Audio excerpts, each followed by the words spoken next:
समस्त शोध छात्राओं के लिए और छात्रों के लिए डॉक्टर आशीष जैन का नमस्कार। आपका डॉक्टर आशीष जैन यूट्यूब चैनल पर स्वागत है।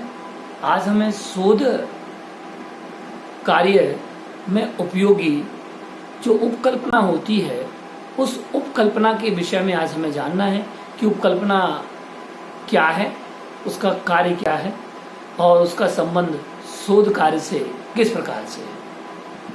उपकल्पना को अंग्रेजी में हाइपोथेसिस कहा जाता है। हाइपो का अर्थ होता है कल्पना या काल्पनिक। थीसिस का अर्थ होता है प्रस्तावना अर्थात काल्पनिक प्रस्तावना। अतः हम ये कह सकते हैं कि उपकल्पना एक काल्पनिक प्रस्तावना या विचार है जिसके अंतर्गत सामाजिक तथ्यों घटनाओं का जो खोज करने का सबसे बड़ा तरीका है एवं भिन्न भिन्न प्रकार के चरों को कार्य कारण संबंध के साथ में उसको जानना, उसको अनुमानित करना और उपकल्पना का काम है।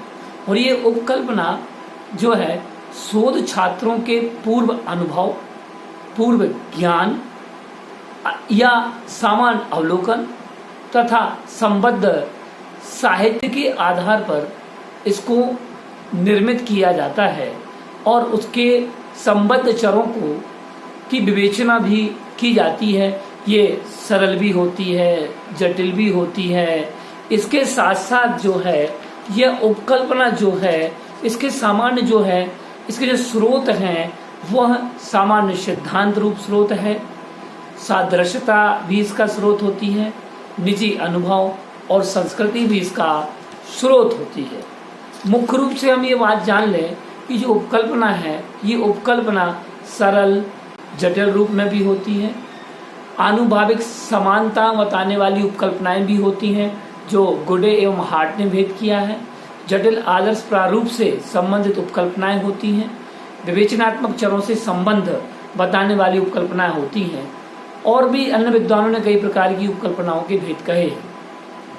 उन सब भेदों का विचार करते हुए अगर हम देखें और मुख्य रूप से अगर हम देखें तो उपकल्पनाओं के मुख्य 4 भागों में इसको विभाजित कर सकते हैं। जैसे वर्णनात्मक उपकल्पनाएं, संबंधात्मक उपकल्पनाएं, विश्लेषणात्मक उपकल्पनाएं और निदानात्मक उपकल्पनाएं। इन 4 प्रकार से शोध कार्य को किया जाता है। और उपकल्पना जो होती है, उपकल्पना शोधकर्ता के शोध कार्य के लिए तैयार होते ही उसके सामने 2 प्रश्न खड़े हो जाते हैं। एक तो विषय का चयन और किस दिशा में हम कार्य करें, इसका निदान करने के लिए ही उपकल्पना का निर्माण होता है। अगले वीडियो में हम और जानेंगे उपकल्पना के जो भेद हैं, प्रभेद हैं, उनको विस्तार पूर्वक जानेंगे। तब तक के लिए नमस्कार मित्रों। हमने हाइपोथेसिस के विषय में जाना कि हाइपोथेसिस जो होती है जिसे हम उपकल्पना कहते हैं, उप और कल्पना जो समीप हो कल्पना के उसे हम उपकल्पना कहते हैं, या काल्पनिक प्रस्तावना को उपकल्पना कहा जाता है। ये हमने जाना था कि जिसमें सामाजिक घटनाओं, तथ्यों एवं चरों का कार्य कारण संबंध के विषय में जिसके माध्यम से जाना जाता है वह उपकल्पना कहलाती है। उपकल्पना के प्रकार सामाजिक शास्त्रों में, समाज शास्त्रों में, समाज कार्य शास्त्रों में विभिन्न प्रकार के विविध विद्वानों ने अपनी अपनी विवेचना अलग अलग प्रकार से की है। मैं आज केवल हार्ट और गुडे के अनुसार जो उपकल्पना के विषय में बताया गया है उस विषय में चर्चा कर रहा हूँ। हार्ट और गुडे ने उपकल्पना के 3 भेद किए। सबसे पहला भेद जो किया है वह किया है आनुभाविक समानता बताने वाली उपकल्पना। दूसरा भेद किया है जटिल प्रारूप से संबंधित उपकल्पनाएं। तीसरा भेद उन्होंने जो किया है वह है विवेचनात्मक चरों से संबंध बताने वाली उपकल्पना। ये 3 भेद किए। सबसे पहला भेद जो है आनुभाविक समानता बताने वाली उपकल्पनाएं, ये वे उपकल्पनाएं हैं जो कि व्यक्ति के सामान्य दैनिक जीवन में प्रचलित विचारधाराओं, मान्यताओं, निषेधों, व्यवहार प्रतिमानों इत्यादि पर आधारित होती है, जिसे हम उनकी विचारधाराओं के माध्यम से जान सकते हैं, मान्यताओं के आधार पर जान सकते हैं, निषेधों के आधार पर जान सकते हैं। दूसरी उपकल्पना का जो भेद है जटिल आदर्श रूप प्रारूप से संबंधित उपकल्पनाएं। ये वे उपकल्पनाएं हैं जो कि सामाजिक घटनाओं, तथ्यों, सामाजिक समस्याओं की जटिल प्रकृति को वैज्ञानिक अनुसंधानों में इस प्रकार उपकल्पनाएं प्रयोग में लाई जाती हैं, क्योंकि सामाजिक समस्याएं, तथ्य बहुत जटिल होते हैं और इन तथ्यों को वैज्ञानिक अनुसंधानों में अधिकांश प्रयुक्त किया जाता है। और इन उपकल्पनाओं का निर्माण जो होता है ये अनुभव आश्रित एक रूपता पर आधारित विभिन्न कारकों एवं तार्किक अंतर संबंधों का परीक्षण करने हेतु किया जाता है। ये दूसरे प्रकार का भेद हो गया। तीसरे प्रकार का भेद जो है विवेचनात्मक चरों से संबंध बताने वाली उपकल्पनाएं हैं। इस प्रकार की उपकल्पनाएं जो होती हैं जटिल आदर्श प्रारूपों से भी अधिक अमूर्त हैं। इनका प्रयोग परिवर्तन के लिए उत्तरदायी विभिन्न कारकों की तर्कपूर्ण विश्लेषण करने के साथ साथ अनेक पारस्परिक अंतर संबंधों का पता लगाने के लिए किया जाता है। इस प्रकार से हम कह सकते हैं कि उपकल्पनाओं का जो प्रयोग है ये अनुभव के आधार पर अनुभाविक समानताओं को बताता है, जटिल आदर्श प्रारूप को बताता है तथा विवेचनात्मक चरों के संबंध को स्पष्ट करता है। अगले वीडियो में हम और अधिक समझेंगे। तब तक के लिए नमस्कार। हार्ट और गुडे के अतिरिक्त भी उपकल्पनाओं को हम 4 भेदों में और विभाजित कर सकते हैं, जो कि बहुत ही मूलभूत है। सबसे पहला जो भेद है, जो 4 भेद हम बता रहे हैं, ये 4 भेद समाज शास्त्रों में भी उल्लेखित हैं। सबसे पहला भेद वर्णनात्मक उपकल्पनाएं, संबंधात्मक उपकल्पनाएं, विश्लेषणात्मक उपकल्पनाएं और निदानात्मक उपकल्पनाएं। वर्णनात्मक जो उपकल्पनाएं होती हैं वह उपकल्पनाएं ऐसी उपकल्पनाएं हैं कि उपकल्पनाओं को रखा जाता है जिनकी वर्णनात्मक प्रकृति हो, अर्थात जिनका संबंध मुख्यतया तथ्यों के वर्णन और उनके मध्य गुणात्मक संबंधों के प्रकटीकरण के लिए होता है। उदाहरण के लिए नेतृत्व जितना अधिक लोकतांत्रिक होगा उतना अधिक प्रभावकारी होगा। इसमें तथ्य या घटना के विश्लेषण एवं कार्यकारण पर व्याख्या पर जोर नहीं होता।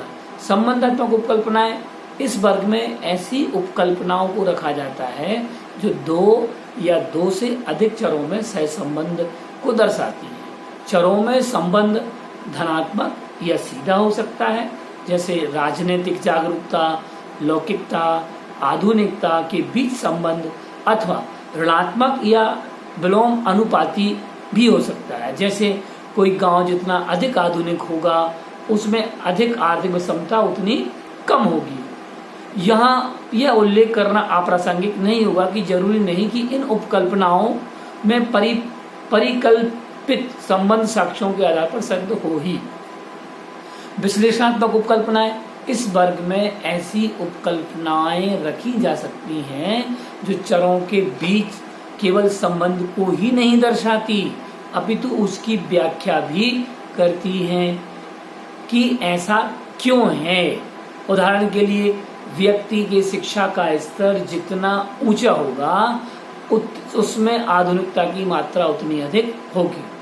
अब निदानात्मक उपकल्पनाएं, निदानात्मक उपकल्पनाएं जो हैं इस वर्ग में ऐसी उपकल्पनाओं को रखा जा सकता है जो किसी समस्या का निदान प्रस्तुत करती हैं, जैसे विद्यालय परिसर, व्यवसायिक केंद्रों, भीड़ भाड़ के क्षेत्रों में जितना दूर होगा उसमें बच्चों की विद्यालय से भागने की दर उतनी कम होगी, अथवा स्कूल में अनुशासन जितना मजबूत होगा बच्चों में स्कूल से भागने की दर उतनी कम होगी। इस प्रकार से उपकल्पनाओं की अन्य भेद भी हैं। उपकल्पनाओं की विशेषताओं के विषय में हम चर्चा करें तो हम देखें, सर्वप्रथम उपकल्पना की जो मुख्य विशेषता है वह एक तो स्पष्ट होना चाहिए। यदि उपकल्पना स्पष्ट नहीं है तो हम उसका विषय भी स्पष्ट नहीं हो पाएगा। दूसरी विशेषता जो है वह सामान्य होना चाहिए।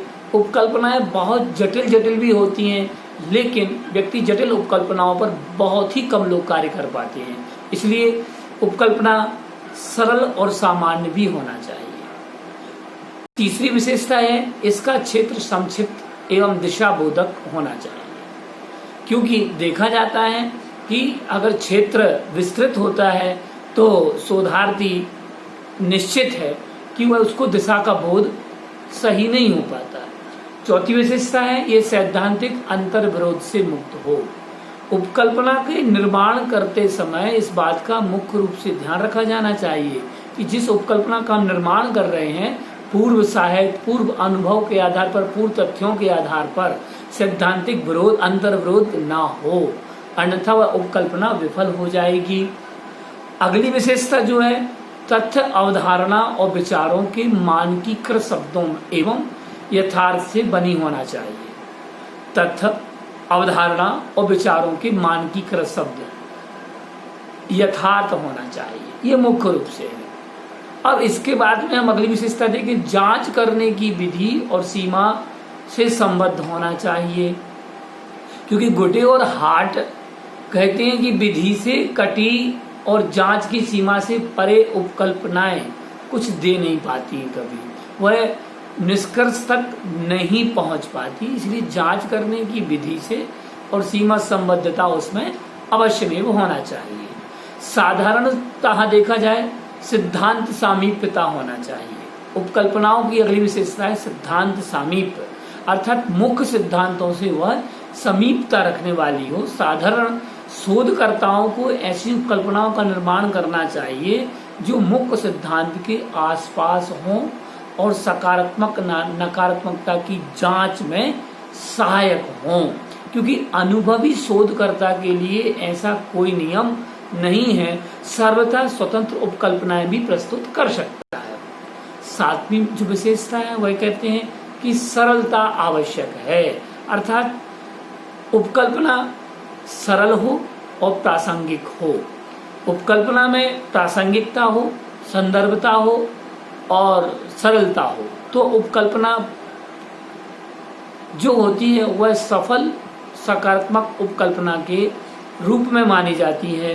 क्योंकि हम देखते हैं कि सामाजिक अनुसंधान में वही उपकल्पना महत्व को प्राप्त होती है जो सरल हो और प्रासंगिक हो। मुख्य गुण जो है वह प्रासंगिक होना चाहिए, हो इष्ट हो, विशिष्ट हो, प्रासंगिक हो, संदर्भित हो, सरल हो, जांच विधि को करने में सहायक हो, सकारात्मकता और नकारात्मकता का पता लगाने में सक्षम हो। ये उपकल्पनाओं के विशेष गुण हैं। शोधार्थी को इस बात का ध्यान रखना आवश्यक है।